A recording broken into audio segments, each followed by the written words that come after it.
Bonjour, hein. Bonjour Thérèse, Comment vas-tu ce matin? par la grâce du Seigneur Jésus-Christ, ça va et toi-même? Je vais bien par la grâce du Seigneur Jésus-Christ. Merci.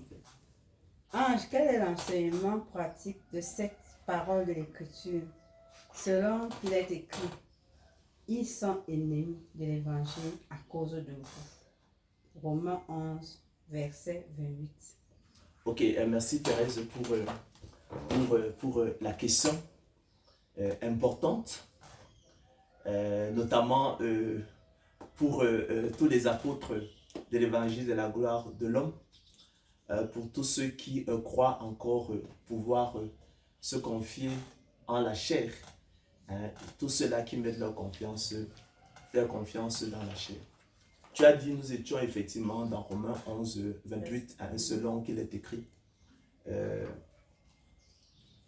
En ce qui concerne l'évangile, hein, ils sont ennemis à cause de vous. Donc, pour ce qui est, ils sont ennemis de l'évangile à cause de vous. L'apôtre Paul, on est dans l'épître de Paul aux Romains, et s'adressant en fait à l'église, hein, pour que, effectivement, certains ne s'imaginent pas plus excellents, hein, que les Juifs que l'on accuse effectivement d'avoir crucifié, d'avoir tué le Christ, d'être responsable de sa mort et de s'en être détourné.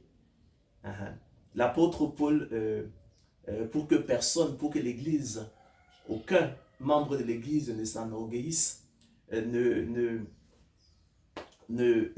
développe en lui un sentiment de supériorité. Il nous révèle en fait ce mystère, hein, selon qu'il est écrit. En ce qui concerne l'évangile, hein, ils sont ennemis à cause de vous. C'est très fort. Hein. Ils sont ennemis de l'évangile à cause de vous. Ça, c'est énorme. Donc, l'enseignement pratique, hein, de cette parabole, c'est dire qu'elle nous parle en fait de l'indignité de l'homme. Hein. Tu imagines, on dit que les Juifs sont ennemis de l'évangile à cause de nous. En fait, il faut aller même au-delà en fait des Juifs. Il faut aller au-delà des Juifs ici là. Il faut appliquer ici le principe, hein, de la logique, hein, le principe que les logiciens appellent le principe d'analogie, hein, et qui nous permet en fait de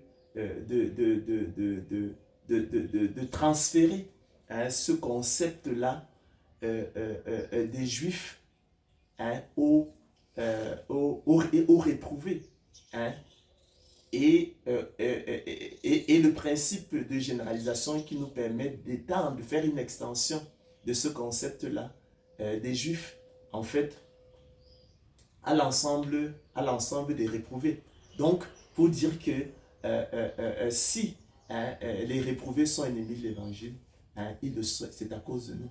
Donc, les réprouvés sont ennemis de l'évangile à cause de nous. C'est vrai que le texte initial, hein, le contexte initial, c'est de dire que les Juifs sont ennemis de l'évangile à cause de nous. Mais en fait, il faut comprendre qu'au-delà de ça, il faut comprendre que de même que les Juifs sont ennemis de l'évangile à cause de nous, de même les réprouvés sont ennemis de l'évangile à cause de nous.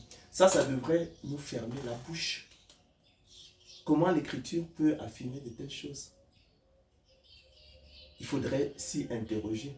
Mais si l'Écriture l'affirme, si l'apôtre Paul l'a dit, effectivement, c'est vrai. Il a dit, en fait, s'agissant des Juifs, ils sont ennemis de l'évangile à cause de nous. Mais principe d'analogie, principe de généralisation, hein, on transfère le concept, on fait une extension du concept, et on obtient que ils sont ennemis de l'évangile à cause de nous. Même les réprouvés sont ennemis de l'évangile à cause de nous. Donc l'enseignement fondamental, je dis, c'est donc, il nous parle de l'indignité de l'homme. Nous sommes coupables. Donc si les réprouvés sont ennemis de l'évangile, c'est à cause de nous. Ceux qui croient pouvoir se confier en la chair, ceux qui se confient en la chair, en leurs bonnes œuvres, hein, ils sont coupables, ils ont tort, parce que ça n'est que de la paix. Donc, ce verset, cette parole-là nous parle donc de l'indignité de l'homme. Elle nous parle elle nous invite donc à sentir notre misère, d'accord, pour ceux qui avaient encore des doutes, ceux qui veulent se confier à la chair, hein, elle nous parle en conséquence de la justice sans les œuvres.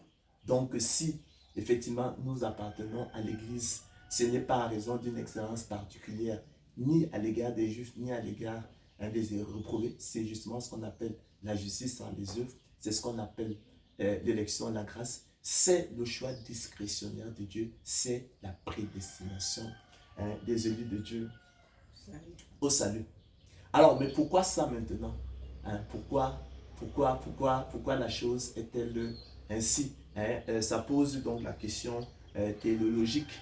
La théologie qui est les discours sur la finalité, les buts ultimes, les fins ultimes. Qu'est-ce que Dieu recherchait à travers cela? La réponse, en fait, nous est donnée dans l'épître de Paul aux Romains, notamment Romains 9, verset 22 à 23. Romains 9, verset 22 à 23. L'apôtre Paul, effectivement, aborde la question et nous en donne l'explication. Romains 9, 22 à 23. On verra effectivement dans ce récit que le premier objectif que Dieu recherche à travers cette histoire, c'est de démontrer en fait la faillite de la voie autonome de l'homme. C'est de démontrer la faillite de la voie autonome de l'homme. Ça, c'est le premier objectif qu'il recherche. C'est de démontrer à travers les reprouvés la faillite de la voie autonome de l'homme, parce qu'ils nous servent de miroir pour que nous puissions nous voir nous-mêmes à travers eux, ce que nous étions, et qu'est-ce que l'homme sans Dieu. Voilà, il supporte ça avec une grande patience. Un autre objectif, c'est de montrer sa colère à l'égard du péché, de notre péché, nous, élus de Dieu. C'est de montrer sa puissance. Les hommes doutent tellement de la puissance de Dieu, puisqu'il va effectivement détruire tous ces impies, notamment dans l'enfer.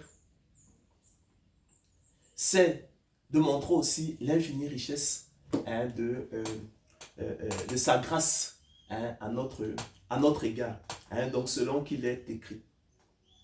Et que dire si Dieu, écrit l'apôtre Paul, voulant montrer sa colère à l'égard de notre péché, nous élus de Dieu. Parce que c'est ça qui compte, c'est ça dont il se préoccupe. Et faire connaître sa puissance à supporter avec une grande patience des vases de colère formés pour la perdition. Ça, ce sont les reprouvés. Nous sommes des vases d'honneur, eux, ils sont des vases de colère. Et s'il a voulu faire connaître la richesse de sa gloire envers des vases de miséricorde qu'il a d'avance préparés pour la gloire. Donc, et que dire si Dieu voulant montrer sa colère à l'égard de notre péché, le péché des élus de Dieu, et faire connaître sa puissance en punissant le péché des reprouvés, voilà, à supporter avec une grande patience des vases de colère formés pour la perdition. Et s'il a voulu faire connaître la richesse de sa gloire envers des vases de miséricorde qu'il a d'avance préparés pour la gloire. Donc, les vases de miséricorde, les reprouvés, ont été formés pour la perdition. Vous voyez quelle est notre responsabilité? Quelle honte! C'est parce que nous avons un cœur méchant. Dieu se serait passé de cela si effectivement nous avions des cœurs bons, honnêtes, capables, par le simple enseignement, d'accepter effectivement toute la révélation biblique, d'accepter tout ce que Dieu nous dit. Mais tu te rends compte, le livre de l'Apocalypse nous enseigne que même lorsque le Seigneur Christ reviendra, qu'il rétablira le royaume d'Israël, qu'il régnera pendant 1000 ans, que Satan aura été mis en prison, mais qu'au terme des 1000 ans, qu'on le relâchera, les hommes auront vu, ils auront vécu au milieu de Jésus-Christ, qui régnera depuis Jérusalem. Et il y aura une prospérité sur la terre. Israël sera une bénédiction pour le monde. Mais une fois que le diable aura été rejeté, sorti de la prison, relâché de sa prison, ben, il réussira encore à séduire les hommes et qui vont se rébeller. Et il faudra que Dieu envoie du ciel, pas descendre du ciel du feu, hein, pour détruire cette dernière rébellion des hommes et de Satan contre Dieu. Donc Dieu est obligé de le faire à cause de notre cœur incrédule, méchant, du mauvais usage que nous faisons de notre liberté. Donc, et tu entends des gens encore qui t'enseignent l'évangile de la gloire de l'homme. J'ai fait ci, j'ai fait ça. Il ne comprend même pas que les autres sont ennemis de l'évangile à cause de lui. La méchanceté de son cœur. Un cœur incrédule. Et que si son cœur était tel que lui le décrivait, Dieu n'aurait pas eu besoin de créer des vases de colère formés pour la perdition. C'est de ça qu'il est question. Ça devrait nous fermer la bouche. Et s'il a voulu faire connaître la richesse de sa gloire envers des vases de miséricorde qu'il a d'avance préparés pour la gloire. Et donc, nous montrer en contraste, effectivement, au sort des réprouvés, l'infinie richesse de sa grâce à notre égard. Alors, Romains 9, 22 à 23, on appelle ça, cette figure de style-là, c'est une question rhétorique. Une question rhétorique, et je rappelle Thérèse pour nos téléspectateurs, c'est une question pour la forme, tant la réponse est évidente. Donc il ne s'agit pas de l'entendre, il ne faut pas l'entendre comme une interrogation, mais bien plutôt comme une affirmation. Donc nous avons là la réponse au volet théologique du pourquoi nous sommes ennemis.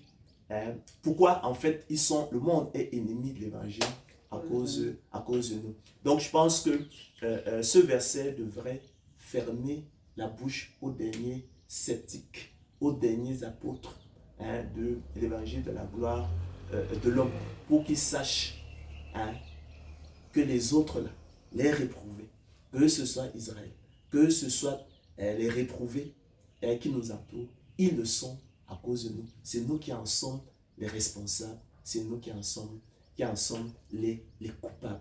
Et donc plus jamais il n'avance un quelconque mérite. Ce mystère est grand, Thérèse.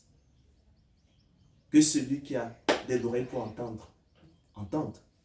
Que celui qui est intelligent comprenne ces choses. Merci Ange. C'est moi Thérèse qui te remercie.